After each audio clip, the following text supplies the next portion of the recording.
ഈ വേദിയിലും സദസ്സിലും ഉള്ള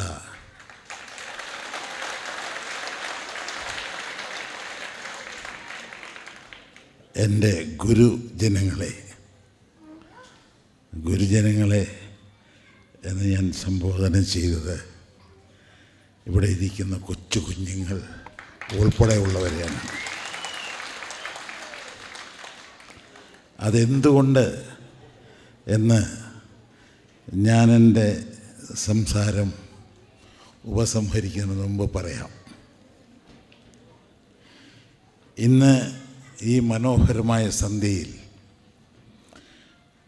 റിയാദ് നാടകവേദി ആൻഡ് ചിൽഡ്രൻസ് തിയേറ്ററിൻ്റെ രണ്ടാമത്തെ ആനുവൽ സെലിബ്രേഷനാണ് ഇവിടെ നടക്കുന്നത്. അതിൻ്റെ ഉദ്ഘാടന കർമ്മം നിർവഹിക്കുക എന്നുള്ളതാണ് എൻ്റെ കർമ്മം. ഈ കർമ്മം നിർവഹിക്കുന്നതിന് വേണ്ടി എന്നെ ഇവിടേക്ക് വിളിച്ചു വരുത്താൻ തയ്യാറായ ഇതിൻ്റെ പ്രവർത്തകരോടും എന്നെ ശ്രദ്ധിക്കുന്ന നിങ്ങളോടും എൻ്റെ ഹൃദയം നിറഞ്ഞ നന്ദി അറിയിക്കുന്നു.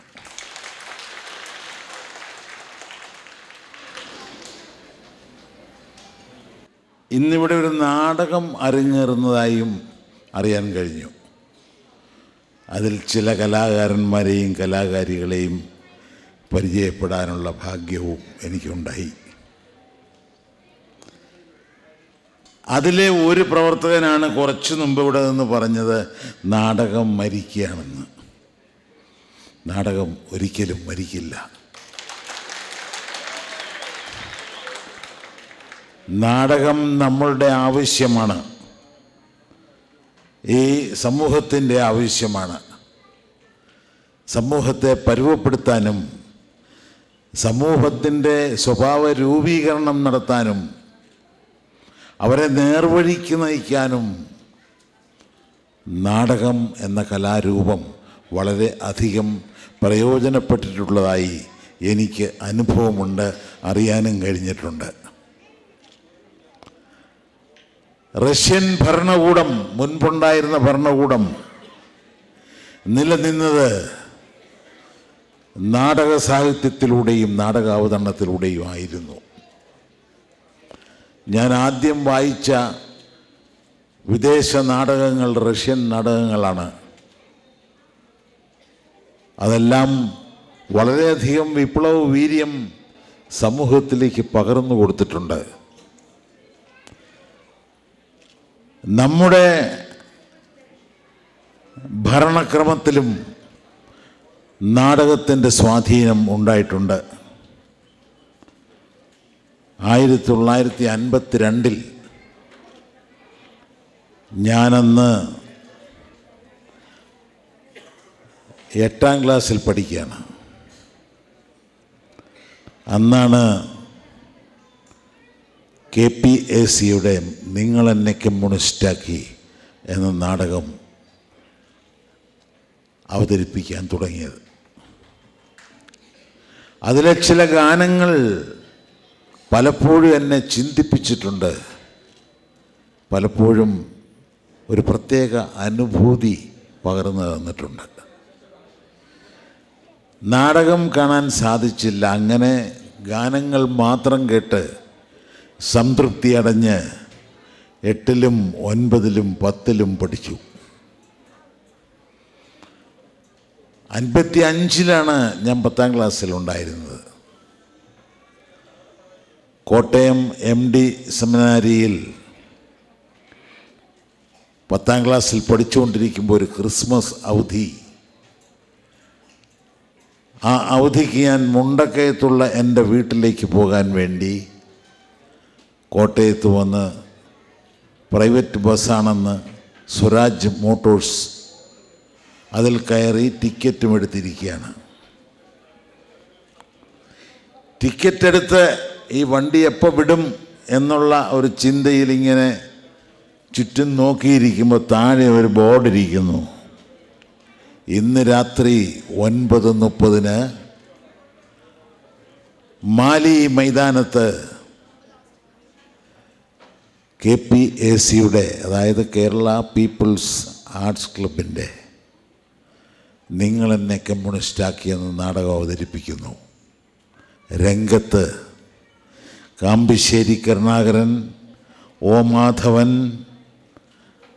ജനാർദ്ദനക്കുറുപ്പ്, അങ്ങനെ പലരും, ആ കൂടെ സുലോചന, സുധർമ്മ എന്നിവരും. നാടകത്തിൻ്റെ പാട്ടുകൾ മാത്രം കേട്ട് ഇത് KPAC-യുടെ നാടകത്തിലെയാണ് എന്നൊക്കെ അറിഞ്ഞുകൊണ്ടിരിക്കുന്ന കാലഘട്ടമായിരുന്നു അന്ന്. നാടകം ഞാൻ കണ്ടിട്ടില്ല.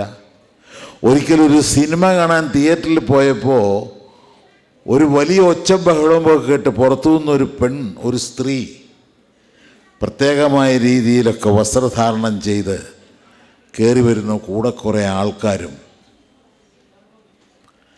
അങ്ങനെ ആ കുട്ടി എന്ന് ഞാൻ പറയുന്നത് ബഹുമാനപൂർവമാണ്, ആ സ്ത്രീ എന്ന് തന്നെ പറയാം. അവർ വന്നവിടെ കയറിയിരുന്നു. അവരുടെ അടുത്ത് കുറേ ആൾക്കാർ അവരുടെ സംരക്ഷണത്തിന് വേണ്ടി ഇങ്ങനെ ചുറ്റും നിന്നു. ആ സമയത്ത് തിയേറ്ററിൽ ഞാനും നിങ്ങളറിയുന്ന ജോൺ എബ്രഹാം എന്ന സംവിധായകനും അന്ന് എൻ്റെ കൂടെ പഠിച്ചുകൊണ്ടിരിക്കുകയായിരുന്നു ജോൺ.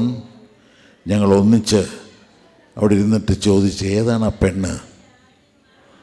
ഒരു സുന്ദരിയാണല്ലോ. അപ്പോൾ എന്നോട് ജോണൻ പറഞ്ഞടാ, നോട്ടമൊന്നും ഇടണ്ട, നിൻ്റെ വായിലെ പല്ല് മുഴുവൻ പോവും. അവർ KPAC-ലെ നടിയാണ്, സുലോചനയാണ്. അങ്ങനെ ഞാൻ സുലോചനയെ കണ്ട ഒരു ചരിത്രവുമുണ്ട്. ആ സുലോചനയെ കണ്ടപ്പോഴും എനിക്ക് തോന്നി ഈ നാടകം ഒന്ന് കാണണം. അങ്ങനെ ഈ ബോർഡ് കണ്ടതനുസരിച്ച് ഞാനെടുത്ത ടിക്കറ്റ് മറ്റൊരാൾക്ക് കൈമാറി ആ കാശും മേടിച്ച് പോക്കറ്റിലിട്ട് ഞാൻ നേരെ ഇറങ്ങി ജോൺ എബ്രഹാമിൻ്റെ വീട്ടിൽ പോയിട്ട് ഞങ്ങൾ രണ്ടും കൂടെ പോയി നാടകം കാണുകയാണ്.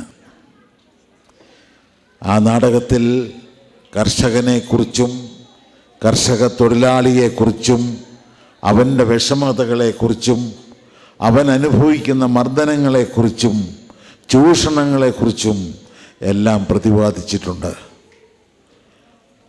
എൻ്റെ ഹൃദയം മരവിച്ചുപോയി. കാരണം ഞാൻ ആദ്യമായി ഇതെല്ലാം കേൾക്കുന്നത്. ഇവിടുത്തെ കർഷകർക്കും കർഷക തൊഴിലാളികൾക്കൊക്കെ ഇങ്ങനെയുള്ള ബുദ്ധിമുട്ടുകളുണ്ടെന്ന് ആ നാടകത്തിലൂടെയാണ് ഞാൻ കേൾക്കുന്നത്. അങ്ങനെ നാടകം മുഴുവൻ കണ്ടു, പുറത്തേക്കിറങ്ങി. അപ്പോൾ ഏതാണ്ട് 11-12 മണിയായി. വെളുപ്പിനെ 5:45 ഇനി കുമളിക്ക് ബസ്. ആ ബസ്സിൽ വേണം ഞാൻ മുണ്ടക്കയത്ത് ഇറങ്ങാൻ.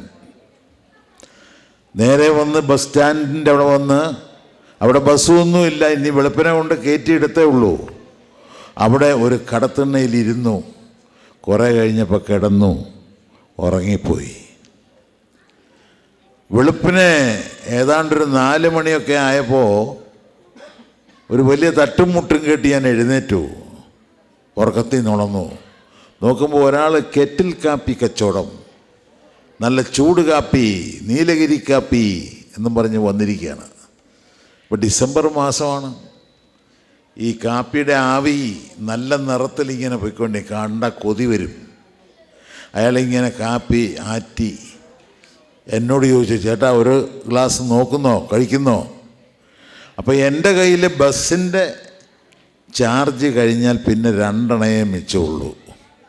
ആകെ 2 അണ എന്ന് പറയുന്ന 12 പൈസയാണ്.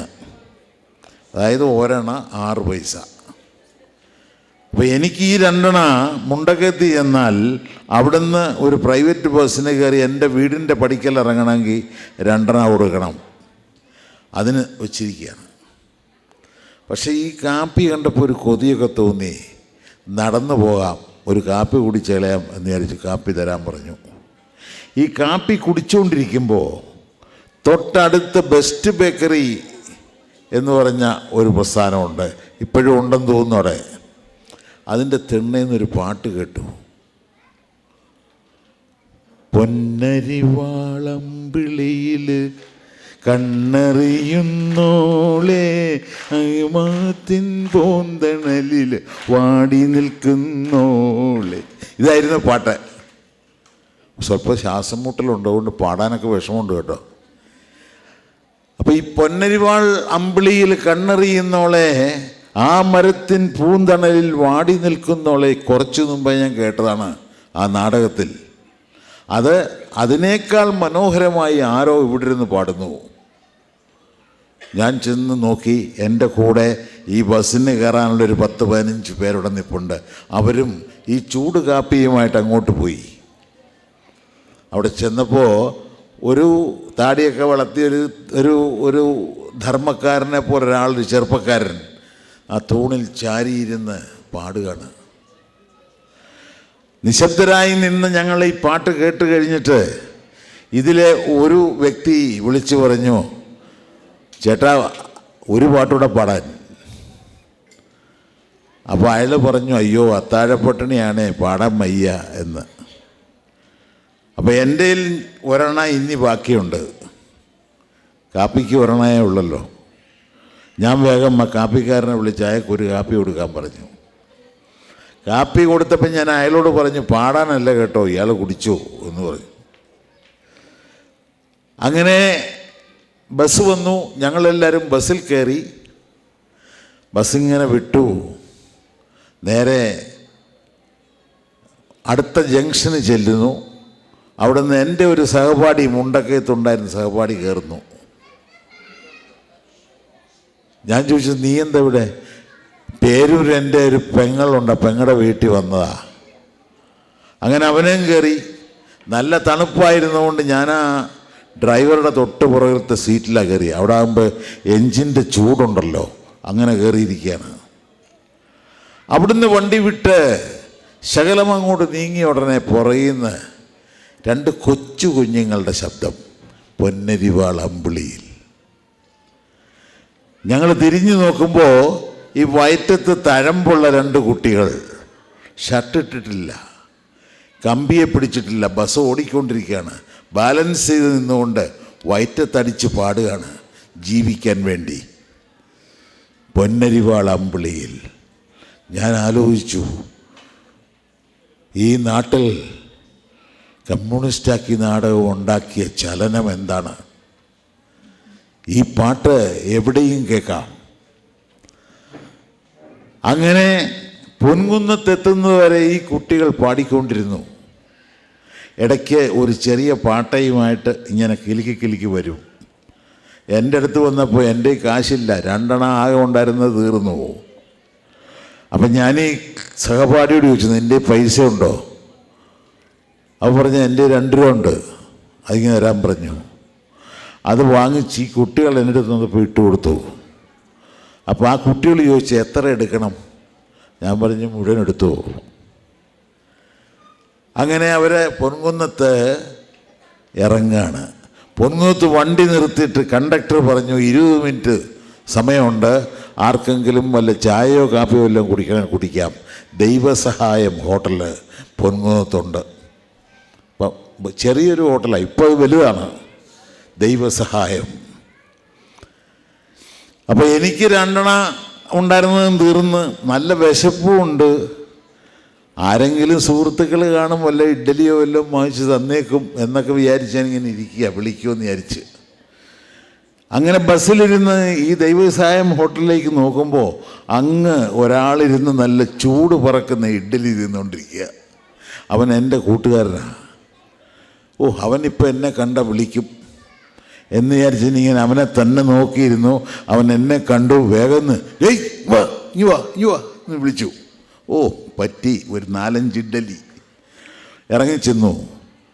ചെന്നപ്പോൾ അവൻ എൻട്രിക്ക് പറഞ്ഞത്, നീ അറിഞ്ഞോ, കമ്മ്യൂണിസ്റ്റാക്കി നാടകം നിരോധിച്ചു. ഞാൻ പറഞ്ഞു, ഞാൻ ഇന്നലെ കണ്ടാണല്ലോ. ഇന്നലെ കളിച്ചു, ശരിയാണ്, ഇന്ന് മുതൽ കളിക്കാൻ പറ്റില്ല. ഞാനാകെ സ്തബ്ധനായിപ്പോയി. ഞാൻ ഇറങ്ങി, വണ്ടി പോകാനുള്ള സമയമായി, വണ്ടിയിൽ കയറി. ഞാൻ ആലോചിച്ചു, എന്തിനാണ് ഈ നാടകം നിരോധിച്ചത്? എന്ത് കുറ്റം ചെയ്തു ഈ നാടകം എഴുതിയ ആളും അത് അഭിനയിച്ചവരും? കുറേ സത്യങ്ങൾ വിളിച്ചു പറഞ്ഞു. ഇവിടുത്തെ കർഷക തൊഴിലാളിയും അനുഭവിക്കുന്ന മർദ്ദനത്തെക്കുറിച്ചും ചൂഷണത്തെക്കുറിച്ചും പറഞ്ഞപ്പോൾ ഇവിടുത്തെ സർക്കാർ അത് നിരോധിച്ചു. അപ്പോൾ ഇവിടെ ജനാധിപത്യമാണോ? ഇവിടെ ആർക്കും അഭിപ്രായം പറയാൻ പറ്റില്ലേ? നാടകത്തിലൂടെ നാടകരചയിതാവും നാടകം അവതരിപ്പിച്ച ക്ലബ്ബും അവരുടെ അഭിപ്രായമാണ് പറഞ്ഞിരിക്കുന്നത്. അങ്ങനെ വണ്ടി മുമ്പോട്ട് ഓടുകയാണ്.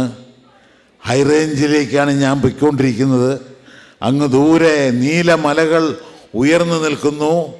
അവിടെ ഒരു ചുവന്ന സൂര്യൻ ഉയർന്നു വരുന്ന ഞാൻ കണ്ടു. ഞാൻ വിചാരിച്ചു ഈ ബസ്സും യാത്രക്കാരും ആ സൂര്യൻ്റെ ഉള്ളിലേക്ക് പോവുകയാണ്. ചുവന്ന സൂര്യൻ. അങ്ങനെ കേരളത്തിൽ കമ്മ്യൂണിസത്തിൻ്റെ വേരുകൾ ഓടിച്ചത് നിങ്ങളെന്നെ കമ്മ്യൂണിസ്റ്റാക്കിയെന്ന നാടകമായിരുന്നു. ആ നാടകത്തിന് അത്രയും കഴിവുണ്ടെങ്കിൽ ഒരിക്കലും നമുക്ക് ഈ നാടകത്തെ തള്ളിപ്പറയാനോ നാടകം മരിക്കുമെന്ന് പറയാനോ പറ്റില്ല. ഇന്ന് ഇവിടെ ഈ റിയാദ് നാടകവേദിയിൽ അവതരിപ്പിക്കുന്ന നാടകം ആശയപരമായും കലാപരമായും അതിൻ്റെ പാരമ്യത്തിലെത്തട്ടെ എന്ന് ഞാൻ ആശംസിക്കുന്നു. അതിന് എൻ്റെ എല്ലാ അനുഗ്രഹങ്ങളും ഉണ്ടാവും. നിങ്ങൾ തളരരുത്. നിങ്ങൾ ഇനിയും നാടകങ്ങൾ അവതരിപ്പിക്കണം. നിങ്ങൾക്ക് പറയാനുള്ളത് അതിലൂടെ പറയണം. സംസ്കാരം നിലനിർത്തണം. ഇന്ന് നമ്മുടെ നാടെന്ന് ഞാൻ പറയുന്നത് ഈ റിയാദിനെ കുറിച്ചല്ല, കേരളത്തെക്കുറിച്ചാണ്. നമ്മുടെ നാട്ടിൽ ഗുണ്ടകളുടെ രാജ്യമാണ്, സ്ത്രീ പീഡനക്കാരുടെ രാജ്യമാണ്. എനിക്ക് 76 വയസ്സായി. കഴിഞ്ഞ ഒരു 10-15 കൊല്ലം വരെ എന്താണ് സ്ത്രീ പീഡനം എന്ന് ഞാൻ കേട്ടിട്ടില്ല, കണ്ടിട്ടില്ല, അറിഞ്ഞിട്ടില്ല. പക്ഷെ ഇപ്പോൾ സ്ത്രീകൾക്ക് സ്വതന്ത്രമായി എങ്ങും പോകാൻ വയ്യ. കൊച്ചു കുഞ്ഞുങ്ങൾക്ക് വരെ, നമ്മളുടെ കുഞ്ഞുങ്ങളെ വരെ നമ്മൾ എവിടെയെങ്കിലും വിട്ടാൽ സൂക്ഷിക്കണം. മനുഷ്യർ മനുഷ്യാധപന്മാരായി മാറിക്കൊണ്ടിരിക്കുകയാണ്.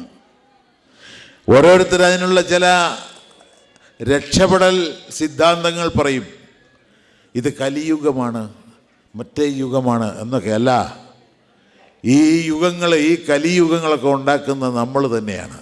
നമ്മുടെ മനസ്സാണ്. നമ്മുടെ മനസ്സ് എടുക്കണമെങ്കിൽ കലയുടെ സ്വാമീപ്യം വേണം. നാടകമായാലും സിനിമയായാലും ഏതായാലും മനുഷ്യൻ്റെ മനസ്സ് സംസ്കരിക്കുന്ന, അവനെ നല്ലത് മാത്രം ചെയ്യാൻ പ്രേരിപ്പിക്കുന്ന വഴികൾ കാണിച്ചു കൊടുക്കുന്നതായിരിക്കണം. അവന് വിജ്ഞാനം പകർന്നു കൊടുക്കുന്നതായിരിക്കണം. ഇന്നത്തെ മലയാള സിനിമകൾ നിങ്ങൾ കാണുമ്പോൾ നിങ്ങൾക്ക് ഒരു സെക്കൻഡ് സമയം ചിന്തിച്ചാൽ മനസ്സിലാകും നിയമം കയ്യിലെടുക്കേണ്ടത് എങ്ങനെയാണ് എന്ന് നിങ്ങളെ പഠിപ്പിച്ചുകൊണ്ടിരിക്കുകയാണ്. എവിടെ ചെന്നാലും കഥാനായകനെ ഇടിച്ച് നേടുകയാണ്. വില്ലൻ വന്ന് വണ്ടി റോഡിൽ ഇങ്ങനെ വിലങ്ങിടും. ഇവിടെ എവിടെയെങ്കിലും ഇടാൻ പറ്റുമോ? നിങ്ങളൊന്ന് ആലോചിച്ച് നോക്കുക. ഇവിടെ ജനാധിപത്യമല്ലല്ലോ. നമ്മൾ നല്ല ഭരണമാണെന്ന് പറയേണ്ടി വരില്ലേ? അവിടെ ജനാധിപത്യമാണ്. ഇപ്പം ഇന്നത്തെ പത്രം വായിച്ചവർക്ക് വരെ അറിയാം. മലയാള പത്രം, ഒരു മുൻ മന്ത്രിയും മകനായ ഇപ്പോഴത്തെ മന്ത്രിയും തമ്മിലുള്ള വഴക്കും വണ്ടി ഇടിച്ചു തകർക്കലും ഗുണ്ടായുസവും. നമ്മളെ ഭരിക്കുന്നത് അവരൊക്കെ ആണെങ്കിൽ നമ്മൾ ആ രാജ്യം വിട്ടു പോകേണ്ടി വരും. ഇതാണ് എനിക്ക് പറയാനുള്ളത്. ഇതെന്തുകൊണ്ടെന്ന് വെച്ചാൽ, ഞാനൊരിക്കൽ KPSCയുടെ മനുഷ്യൻ്റെ മാനിഫെസ്റ്റോ എന്ന് പറയുന്ന നാടകം ഉദ്ഘാടനം ചെയ്യാൻ ചെന്നു. അന്ന് നമ്മുടെ നേതാക്കന്മാർ, ഇപ്പോൾ ജീവിച്ചിരിപ്പില്ലാത്തവരും ഉള്ളവരുമൊക്കെ ഈ ഫ്രണ്ട് റോയിലുണ്ടായിരുന്നു. അതായത് നയനാർ, പിണറായി വിജയന്, വാസുദേവൻ നായർ, ഇവരെല്ലാം ഇരിപ്പുണ്ട്. ഞാനവിടെ നിന്ന്, കമ്മ്യൂണിസ്റ്റ് പാർട്ടിയുടെ നാടകമാണല്ലോ ഈ KPSC എന്ന് പറഞ്ഞാൽ, കേരള പീപ്പിൾസ് ആർട്സ് ക്ലബ്. അത് വിപ്ലവം ആണ് അതിൽ വേണ്ടത്. നാട്ടിൽ വിപ്ലവം സൃഷ്ടിക്കുക, നാട്ടിൽ ചേഞ്ചുകൾ ഉണ്ടാക്കുക. അത് നല്ലതായിരിക്കണം, ആ ചേഞ്ചുകൾ. അതാണ് അവരുടെ ഉദ്ദേശം. അപ്പോൾ അതിന് വയലാർ എഴുതിയ ഒരു ഗാനമുണ്ട്. ഞാൻ ആ ഗാനം അവിടെ നിന്ന് ഒരു 4 വരി ആലപിച്ചു. അതായത് ഇപ്പോൾ ശ്വാസം മുട്ടലുണ്ടെങ്കിലും നിങ്ങളുടെ അറിവിലേക്ക് ഞാനൊന്ന് ആലപിക്കാം. തുടിപ്പു നിങ്ങളിൽ നൂറ്റാണ്ടുകളുടെ ചരിത്രമെഴുതിയ ഹൃദയങ്ങൾ, കൊളുത്തി നിങ്ങൾ തലമുറ തോറും കെടാത്ത കൈത്തിരിനാളങ്ങൾ. നിങ്ങൾ നിന്ന് സമരാങ്കണ ഭൂവിൽ നിന്നണിഞ്ഞ കവചങ്ങളുമായി വന്നു ഞങ്ങൾ വലനാട്ടിലെ മണ്ണിൽ നിന്നിതാ പുതിയ ചെങ്കോടി നേടി. ഇത് പാടിയപ്പോൾ മൊത്തം തിയേറ്ററിലിരുന്ന ആൾക്കാർ കൈയടിച്ചു. അപ്പം ഞാൻ പറഞ്ഞു, കൈയടിക്കാൻ വരട്ടെ. ചെങ്കോടിയുടെ നിറം അല്പം മങ്ങിയിട്ടില്ലേ? നിശബ്ദമായി സദസ്സ്. ചെങ്കോടിയുടെ നിറം മങ്ങിയിട്ടുണ്ട്. അതുകൊണ്ട് നമുക്ക് ആ നിറം വീണ്ടെടുക്കണം. ഇപ്പോൾ ഈ അണിയറയിലുള്ളത് KPSC ആണ്. KPSC കമ്മ്യൂണിസ്റ്റാക്കി മുതൽ ഇങ്ങോട്ട് അവതരിപ്പിച്ചിട്ടുള്ള നാടകങ്ങളിലൂടെ നമ്മുടെ സമൂഹത്തിൽ കുറേ സിംഹങ്ങളെ ഉണ്ടാക്കിയെടുത്തു. ആ സിംഹങ്ങൾ ഇന്ന് ഉറങ്ങിക്കിടക്കുകയാണ്. അങ്ങനെ സിംഹം ഉറങ്ങുന്ന നാടാണ് കേരളം. അതിന് ഉത്തരവാദി കമ്മ്യൂണിസ്റ്റ് പാർട്ടിയാണ്.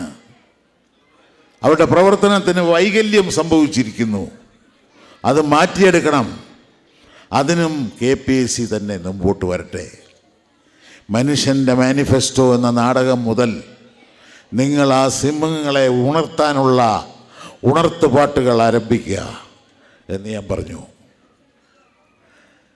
പിറ്റേ ദിവസത്തെ പത്രത്തിൽ മാധ്യമക്കാരെഴുതിയത് വളരെ നിർഭാഗ്യകരമായ രീതിയിലാണ്. ചെങ്കൊടിയുടെ നിറം മങ്ങി തിലകൻ എന്ന്. എനിക്ക് ചീത്തപ്പേരായി. ഞാൻ എന്താണ് പറഞ്ഞതെന്ന് അത് വായിച്ചു നോക്കിയെങ്കിലേ അറിയൂ. പക്ഷെ ഹെഡിങ് വായിക്കുന്നവരൊക്കെ അവൻ പോക്ക, അവൻ കമ്മ്യൂണിസ്റ്റുകാരെ തള്ളി പറയുക എന്ന് പറയും. പറഞ്ഞോട്ടെ, കുഴപ്പമില്ല. ഞാനിപ്പോഴും അഭിനയിക്കാൻ ആഗ്രഹിക്കുന്ന ഒരു കഥാപാത്രമുണ്ട്, ഒരു ക്യാരക്ടറുണ്ട്. അത് നിങ്ങളൊരു പക്ഷേ പലപ്പോഴും ഞാൻ പറഞ്ഞിട്ടുള്ളത് വായിച്ചിരിക്കാം. സോക്രട്ടീസ്. ഈ സോക്രട്ടീസിനെ അന്ന് ജനാധിപത്യം നിലവിലുണ്ടായിരുന്ന ഏതൻസിലെ ഏതാണ്ട് 200 ചില്ലാനം വോട്ടിൻ്റെ ഭൂരിപക്ഷത്തോടെയാണ് വിഷം കൊടുത്ത് കൊല്ലാൻ തീരുമാനിച്ചത്. ഹെംബ്ലോക്ക് എന്ന് പറയുന്ന വിഷം. അദ്ദേഹത്തെ കൊണ്ടുവന്ന് വിചാരണയ്ക്ക് നിർത്തി അദ്ദേഹത്തിൻ്റെ പേരുള്ള ആരോപണങ്ങൾ അദ്ദേഹം ചെറുപ്പക്കാരെ വഴിതെറ്റിക്കുന്നു, ദൈവവിശ്വാസികൾ അല്ലാതാക്കുന്നു എന്നൊക്കെയാണ്. അതിന് അദ്ദേഹം കൊടുത്ത മറുപടി, നിങ്ങൾ ഇത്രയും ബുദ്ധിമാന്മാരും ചെറുപ്പക്കാരും ഇവിടെ ഉള്ളപ്പോൾ ഈ വയസ്സൻ വിചാരിച്ചാൽ ഇവിടുത്തെ ചെറുപ്പക്കാരൊക്കെ വഴിതെറ്റുമോ, ദൈവവിശ്വാസികൾ അല്ലാതാകുമോ എന്നാണ്. അപ്പോൾ അവർ പറഞ്ഞു, ഒരു ഗ്ലാസ് പാലിൽ ഒരു തുള്ളി വിഷം വീണാൽ മതിയെന്ന്.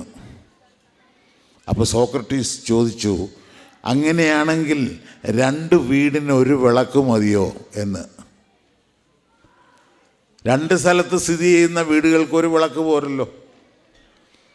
അതേ സോക്രട്ടീസ് തന്നെ പറഞ്ഞിട്ടുണ്ട്, നിങ്ങൾക്ക് എന്തെങ്കിലും പറയണം എന്നുണ്ടെങ്കിൽ ഞാനത് പറയട്ടെ എന്നാരോടും അനുവാദം ചോദിക്കരുത്, നിങ്ങളത് പറയുക. ഒരുപക്ഷെ കേൾക്കുന്നയാളിനത് ഇഷ്ടപ്പെട്ടു എന്ന് വരില്ല, അത് നിങ്ങൾ നോക്കരുത്. ഉദാഹരണത്തിന് ഒരാൾക്ക് രോഗമുണ്ടെങ്കിൽ അയാളെ രോഗി എന്ന് പറയേണ്ടി വരും.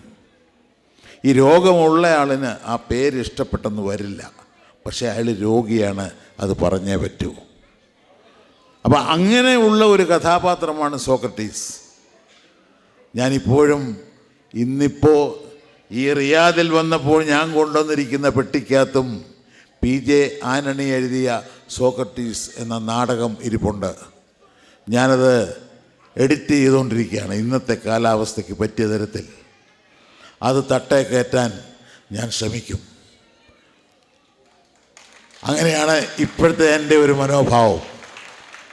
അതിന് എത്ര സിനിമകൾ വേണമെങ്കിലും മാറ്റി വെച്ചിട്ട് ഞാൻ ചെയ്യും. കഴിഞ്ഞ വർഷവും ഞാനൊരു നാടകം തട്ടേ കയറ്റി 4 മാസം കൊണ്ട് 83 എണ്ണം കളിച്ചിട്ടുണ്ട്. ഇതോ ദൈവത്തിൻ്റെ സ്വന്തം നാട് എന്ന നാടകം. അതിൽ ഭഗവാൻ കൃഷ്ണനെ വരെ ഞാൻ ചോദ്യം ചെയ്തിട്ട് എന്നെ ആരും ഉപദ്രവിച്ചില്ല, കൈയടിക്കുകയാണ് ചെയ്തത്. പരിത്രാണായ സാധൂനാം വിനാശായ ചതുഷ്കൃതാം ധർമ്മസംസ്ഥാപനാർത്ഥായാം സംഭവാമി യുഗേ യുഗേ എന്ന് കൃഷ്ണൻ പറഞ്ഞു.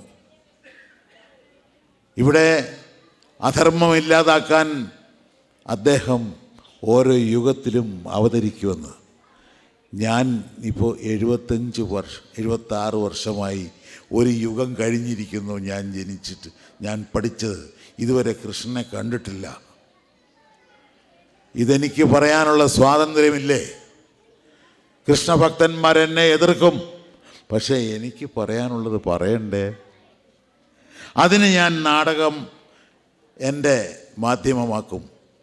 പണ്ട് എൻ്റെ മകൻ ഷമ്മിക്ക് വേണ്ടി, ഇവൻ്റെ മൂത്തയാൾ, 20 മിനിറ്റുള്ളൊരു നാടകം എഴുതി ഞാൻ യൂത്ത് ഫെസ്റ്റിവലിൽ അവതരിപ്പിക്കാൻ. ആ നാടകത്തിൽ ഏറ്റവും കുസൃതിയായ ഒരു ചെറുക്കൻ, 8 വയസ്സുള്ളൊരു പയ്യൻ, അവനാണ് കഥാപാത്രം മെയിൻ.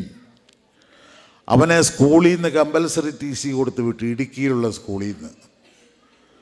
അപ്പോൾ അവനെ ഒന്ന് പഠിപ്പിച്ച് നന്നാക്കി എടുക്കണമെന്ന് പറഞ്ഞ് അവൻ്റെ തന്ത ടൗണിലുള്ളൊരു സ്കൂളിൽ കൊണ്ടുവന്ന്. അവൻ കേട്ട് കഴിവുണ്ട്, ഇവിടെ ഒരു ഹെഡ് മാസ്റ്ററുണ്ട്, പുള്ളി എങ്ങനെയുള്ള ആളിനെ കിട്ടിയാലും നേരെയാക്കുമെന്ന്. അങ്ങനെ കൊണ്ടുവന്നു. പക്ഷേ ആ ഹെഡ് മാസ്റ്ററെ വന്ന ഉടനെ ഇവൻ കീഴിലാക്കി. പക്ഷേ ആ ഹെഡ് മാസ്റ്റർ വിവരമുള്ള ആളായതുകൊണ്ട് അവൻ്റെ കഴിവിനെ സമ്മതിച്ചു കൊടുക്കുകയാണ് ചെയ്തത്. ഇവൻ കുഴപ്പക്കാരനല്ല.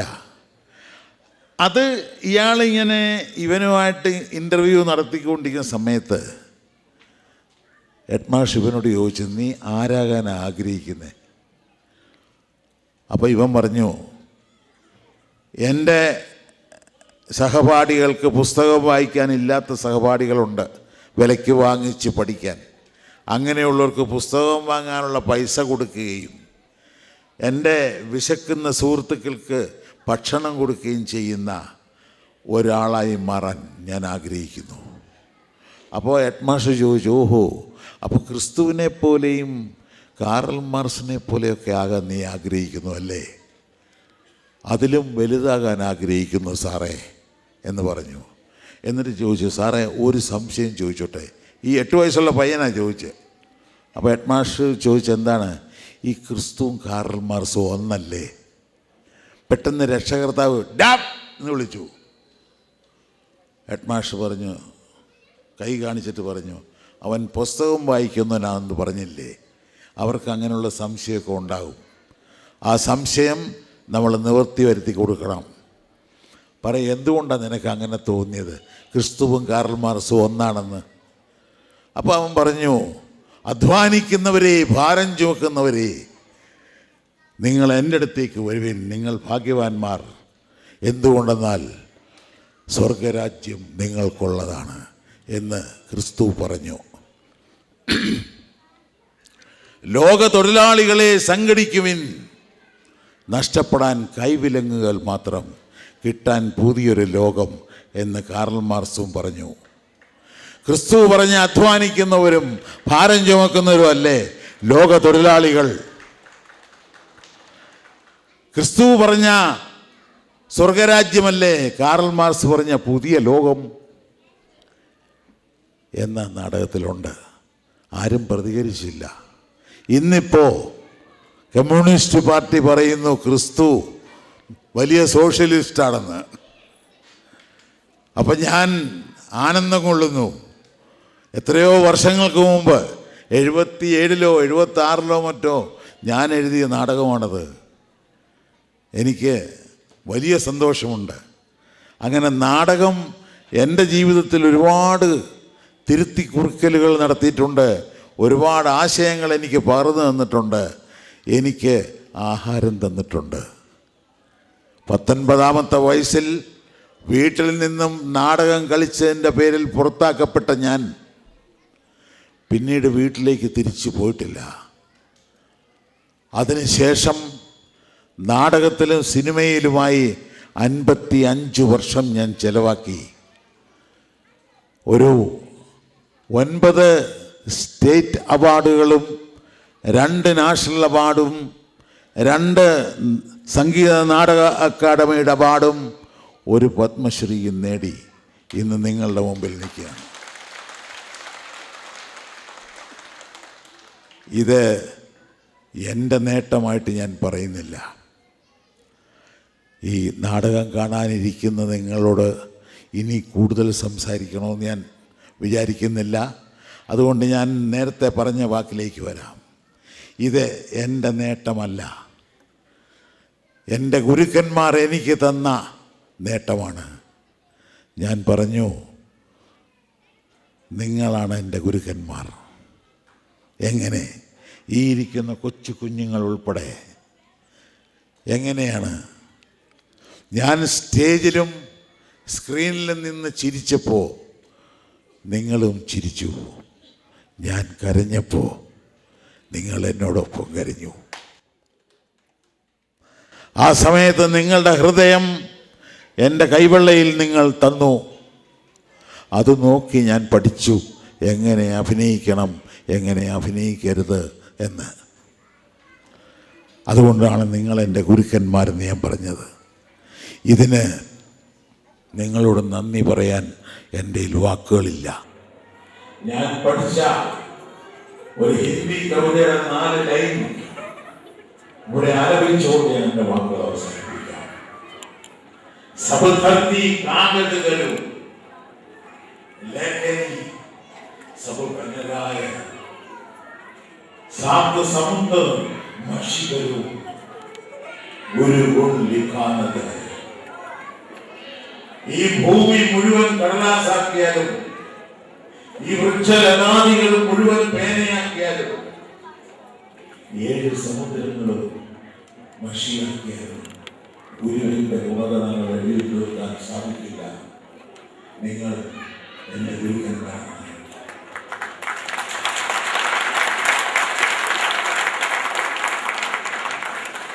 ഇത്രമാത്രം പറഞ്ഞുകൊണ്ടും ഇന്നിവിടെ നാടകം അഭിനയിക്കുന്ന കലാകാരന്മാർക്കും അതിൻ്റെ അണിയറയിൽ വർക്ക് ചെയ്തവർക്കും എല്ലാ ആശംസകളും അനുഗ്രഹങ്ങളും അർപ്പിച്ചുകൊണ്ട് ഞാൻ ഈ പരിപാടി ഉദ്ഘാടനം ചെയ്തതായി അറിയിച്ചു.